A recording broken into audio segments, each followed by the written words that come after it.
Tayo po ay nagbabalik sa ating pong pinag-uusapan na ito tungkol po sa bagong taon. Akin pong nabanggit ang isa sa mga kawikaan ng propeta ukol po sa mga bagay na pagtaliwas. Ibig sabihin ng pagtaliwas, ito po ay yung humihigit o kinukulangan ang pananampalataya. Katulad ng nabanggit ng propeta na sinabi niyang, sino mang makitulad sa mga tao o yung mga hindi po manampalataya, kung magkagayoy siya ay kabilang sa kanila.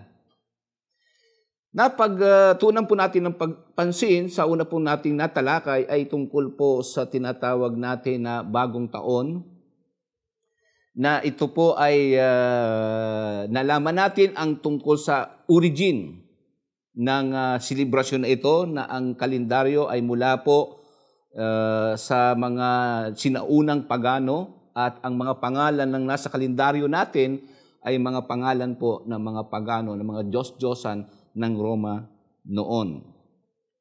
Noong 1946 BC, ang emperor na si Julius Caesar ay in-establish niya ang tinatawag na New Year's Day. Siya ang nagpanukala nito. Dahil naiisip niya o nararamdaman niya na si Janus, na dito nagmula ang pangalang January, ay isang appropriate na gamitin ito sa kanya na siyang pinakapintuan ng panahon. Kaya Janus, kaya inilagay ito sa kanya. Ang mga tao noon sa Roma, kapag sila ay nagdiriwang nito o nagkakaroon ng celebration nito, wala po silang ginagawa kundi mag-inuman. Dito unang naganap yan, sa panahon na yan. Nag-iinuman sila. At sa panahon ding ito, sa Europa, noong ika-7 siglo, ang mga taga-Netherlands o ilang bahagi na sa Europa, sila din ay nagkakaroon ng okasyon ng mga tinatawag na pagpapalitan ng regalo. Kaya hindi na po bago sa atin yan. Ang mga pagano po noon, meron din silang ganito, inuman, kasayahan, pagpapalitan ng mga regalo. Ito po ay ginagawa na ito ng mga pagano sa pagse-celebrate nila ng bagong taon, pero hindi po ito mga Kristiyano noon. Pero sa ganang atin sa ngayon ay nadagdagan pa, sapagkat hindi po natin maikakaila na ang mga kababayan po nating Pilipino sa pagsapit ng bagong taon ay marami po silang mga pamahiin. Yan. Ano yung pamahiin? Mga paniniwala na maaaring pagka ginawa mo ito ay mangyayari ang bagay nito. Isa-isahin po natin. Ang bagong taon, sabi nila, bagong buhay, na inaasahan na kapag dumating ito ay may bagong pag-asa. Kaya naman sa araw ng pagpapalit ng taon, ay abala ang mga kababayan po nating Pilipino sa paggawa ng mga nakagawian nating mga nakatatanda sa paniniwalang magdudulot ito ng swerte sa pagpasok ng bagong taon. Bagaman ang mga Pilipino ay higit na nakararami ang mga Kristiyano o mga Katoliko, karamihan ay tinatangkilik pa rin ang mga pamahiin sa panahon ng bagong taon. Napakarami ang pamahiing Pinoy kapag sumasapit na ang Pasko. Sagana rin sa mga katutubong pamahiin ang mga Pilipino kapag dumarating na ang bagong taon. Sa isang aklat po na 1001 o 1,001 na katutubong pamahiin na isinulat ni Julio Silverio, ay babanggitin po natin yan upang mabigyan natin ng pansin ang mga pamahiin ito na bukod sa mga pagano noon ay meron din silang mga pamamaraan ngunit nadagdagan na. Halimbawa po ang mga pamahiin Pilipino, bago sumapit ang bagong taon, kailangang sagana ang inyong tahanan ng tubig, asin at bigas upang maging maunlad ang inyong kabuhayan sa buong taon. Pamahiin po yan.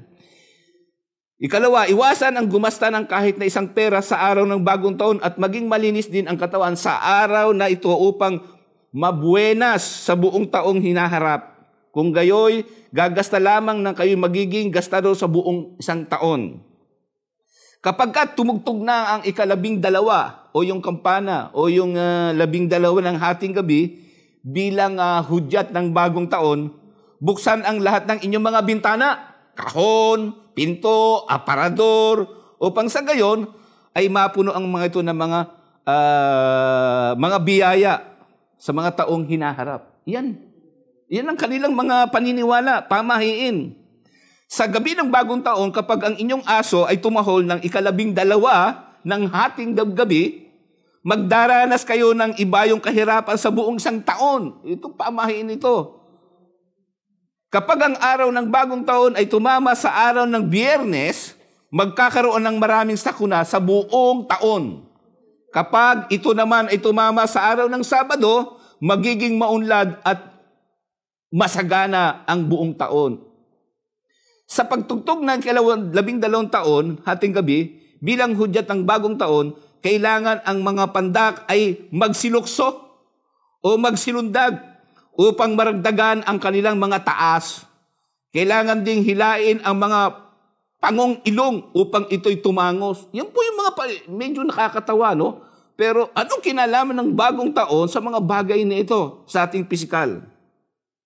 Masama, isa pa sa mga pamahiin sa bagong taon ay masama sa isang tindahan ang nagpapautang kung araw ng bagong taon. Kaya huwag kayong magpautang sapagkat hindi ito magkakaroon ng mabuting benta sa buong taon bagkos puro utang ang mangyayari. Isa pa, kapag umulan sa araw ng bagong taon, ang buong buwan ng Enero ay magiging maulan din.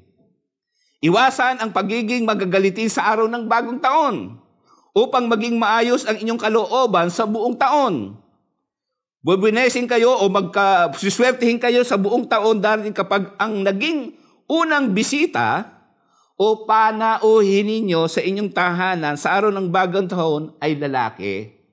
Kapag babae naman, nako, malas daw anya.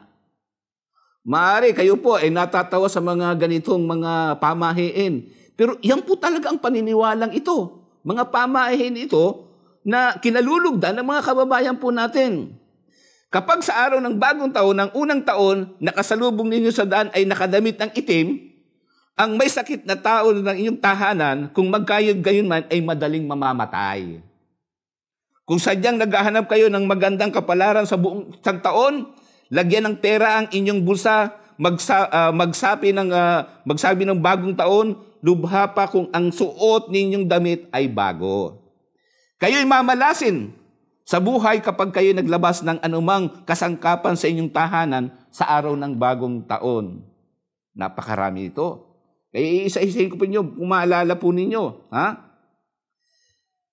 Ang sabi pa sa iba, meron pang iba, minsan makikita ninyo na kinakailangan sa araw ng bagong taon, bago sumapit ang ika-12 ng Disyembre, ito ay January 1st, kinakailangan sa inyong hapagkainan ay meron kayong 12 prutas na puros bilog na nakahanda sa inyong mesa. Tulad ng milon, pakwan, mansanas, ubas, ponkan, chiko, pinya, kaimito, o star apple, bayabas, buko, suha, o dalandan. Bakit? Meron diing nagsasabi ng 12 o 13 piraso ng ubas sa pinto at bintana. Naglalagay din sila. Nagsasaboy ng asin sa mga sulok ng bahay para itaboy ang mga malas. Paglalagay ng barya sa kanilang bulsa at kakalampagin pagsapit ng pagpapalit ng taon. Yan. Paghahagis ng barya sa mga sulok ng bahay. Kasama na ang ilalim ng kama, hagdanan, kusina. Sabi ng mga nakatatanda, mas maswerte kung hindi gagalawin ang mga barya sa kanilang lugar. Pagsusuot ng kulay pulang damit. Yan, marami akong nakikita niyan. Naobserbahan ko sa ating mga kabayan. Sinasabing, mas buenas kung mayroong bilog-bilog sa kasuotan, yung polka dots. Ha?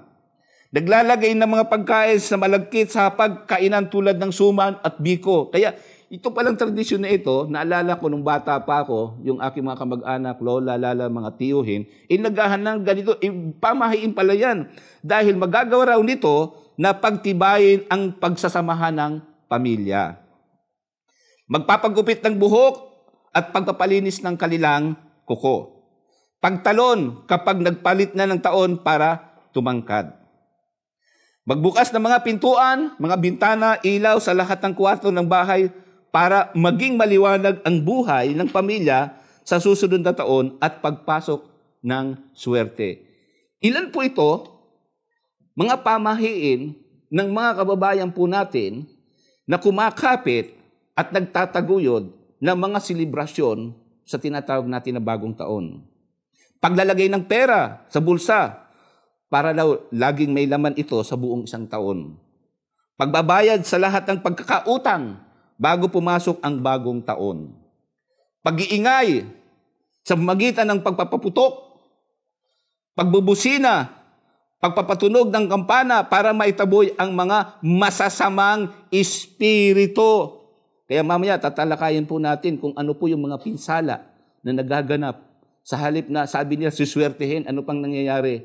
Na, puros aksidente ang nangyayari.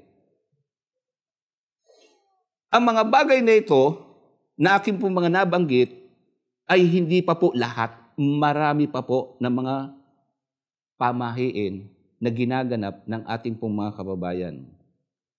Sa mga nabanggit ko ito, para po sa mga Muslim, na nakikisama sa gawaing ito, bagamat sinasabi ng propeta na ang makisama sa mga taong ito, mga hindi manampalataya, magiging kabilang sila sa kanila. Ano ang sinasabi ng propeta tungkol sa bagay na ito na nagsasabi na mayroong relasyon tungkol sa mga bagay na ito? Sabi ng propeta, ang ganito, kung ano ang aking laging ikinakatakot para sa aking bayan pagkatapos ng aking panahon ay ang walang katarungan ng kanilang mga pinuno, ang paniniwala sa mga bituin at pagtatakwil sa makadiyos na kapalaran. Kasama po dito, tinutukoy ng propeta, yung mga bagay po na paniniwala sa mga bituin. Ibig sabihin po, yung mga bagay na kung ano ang nakalagay sa bituin, iyon ang mangyayari. Sabi ng propeta, iyan ang kanyang ikinakatakot na mangyari sa kanyang mga mananampalataya. At yung pagtatakwil sa tinatawag na makadiyos na kapalaran, yung sinasabing kadarnang. Ibig po sabihin, lahat bagay na nangyayari sa atin, yan po ay kagustuhan ni Allah. At ang sala ng sino man na sumasangguni sa isang manghuhula ng kapalaran at nagtanong sa kanya tungkol sa anumang bagay, ay hindi tatanggapin sa loob ng 40 araw at gabi. Ngunit ang pinakamahalaga sa lahat, ang sabi ng Quran, sa kanya ang mga susi sa mga bagay na hindi nakikita at walang sino man ang nakakaalam. Kaya itong mga bagay nito, yan po ay binanggit sa Quran, chapter 6, verse 59, na anumang bagay na nangyayari sa buhay ng tao, wala pong nakakaalam niyan. Si Allah lamang po ang nakakaalam ng mga bagay na. Kaya itong mga pamahiin nito na gagawin natin, mangyayari ito, hindi po totoo yan. Kung iyan ay para sa atin, ang mga bagay yun ay darating. Hindi dahil sa tayo po ay sumunod sa mga pamahiin ng ating mga nakaugalian sa sa tinatawag natin na bagong taon. Sabi ng propeta, sino man na lumapit sa isang gumagawa ng orakulo o taong nagbibigay ng balita ng kapalaran, kasama na po rito yung mga pamahiin na isinasabi sa atin ng ating mga kababayan, ang sabi ng propeta, o manghuhula ng kapalaran at naniwala sa kanilang sinabi, siya ay hindi naniwala sa mga bagay na inihayag kay Muhammad, ang kapayapaan ay sumakanya. Kaya sa bagay na ito, makikita natin ng mga tao na naniniwala sa mga ganitong mga pamahiin, ay makikita natin na hindi po tulad na rin siya sa isang tao na hindi naniwala sa inihayag ng mahal na propeta Muhammad, ang kapayapaan ay sumakanya. Meron din po bang nasasabi niyan tungkol sa mga kasulatan ng Kristiyano na ang mga bagay na nabanggit ko ay ipinagbabawal din? Sa susunod po na pagtalakay natin, atin pong bibigyan ng pansin ito. Sa sumandali, tayo po ay muling sandaling magpapaalam at kami po ay magbabalik ng ilang sandali.